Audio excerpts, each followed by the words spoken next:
in his service here today, and I'm making another video. It's a sort of a response to a video I did see today, and this is March 12th. And the video, like, I never really give names, I'll just give titles. Condemning and Creating Light-Skinned Privilege is the title of this person's video. And they were making the video basically about, I guess there's a comedian, social commentator person on MTV that has a show called Decoded.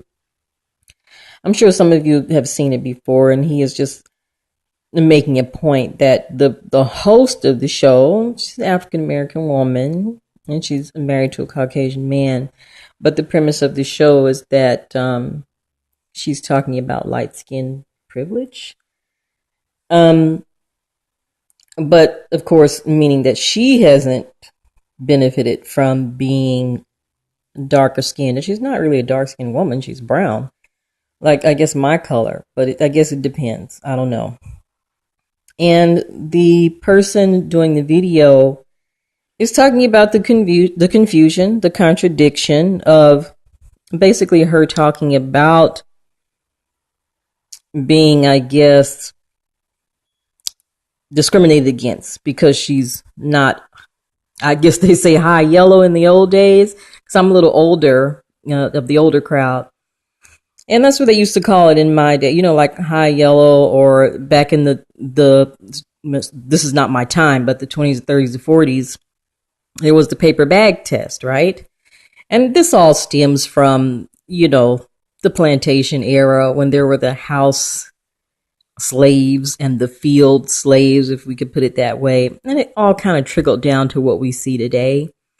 And I think that it's just so vast of what you can consider like a person that is light-skinned, a person that is mixed, a person that is biracial. There's so many terms, and I think it just really depends on what you call yourself. I think my own experience, what I've noticed, like just trying to do the acting here, in Hollywood, and then letting it go, and then now doing it again. But what I found in the earlier days auditioning was that I wasn't black enough. I think that I was just coming out of the era where if you weren't dark skinned, I don't think Hollywood knew what to do with you. And I think that's a lot of political pressure and, to hire someone that's dark or melanated to look like, hey, look at what we're doing. We're hiring people that are black. And a lot of those black people were really immigrants. Like, if you just look at the fact that who's played, roles in Hollywood. Usually the darker skinned actresses, of course, just because they had more melanin in them, darker skin, and they weren't necessarily ADOS, American descendants of slavery. They were mainly immigrants. Like it is now, you really don't know who it is. Black is black, I guess some people say.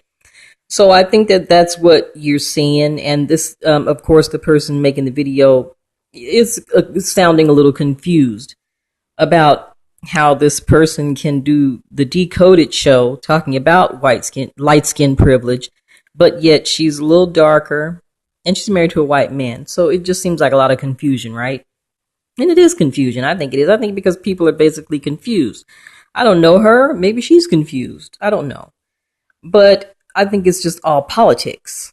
That's what it's always been, because this woman has been backed by people. She's been given money. If you do some research, you can see it on Google. She got grants from someone who was giving out money, and basically they had an agenda behind them. And of course, if she took the money and she's going to do, probably what they want her to do.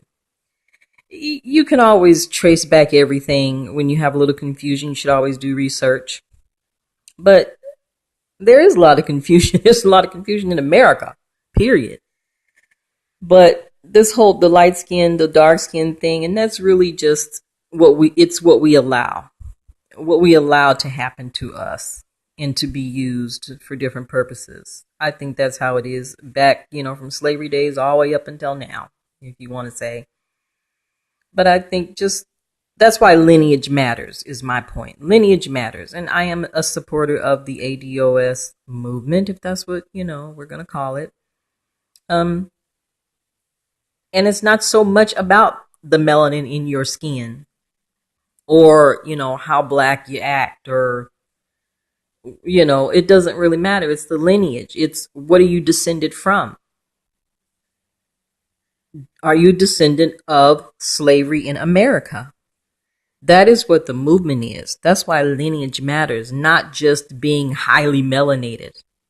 I am not a dark skinned person, but I have definitely had my issues here in America, whether I'm dealing with black people, white people, different color people. It didn't matter.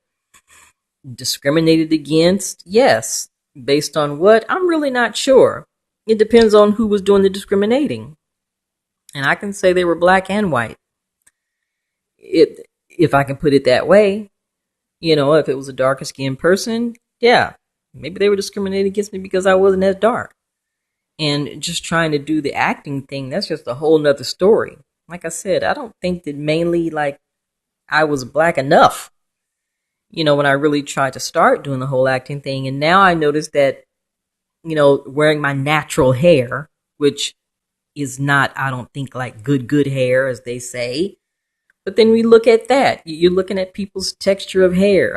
Is it kinky? Is it curly? Is it straight? I mean, that's why I said there's just so many dynamics as far as people being mixed, light skinned, biracial. Because there are people lighter skinned than me that have kinkier hair than me. So you can't. That's just, it's all ridiculous. Um, I know what my lineage is. I know I was born here. I know I am a descendant of slavery.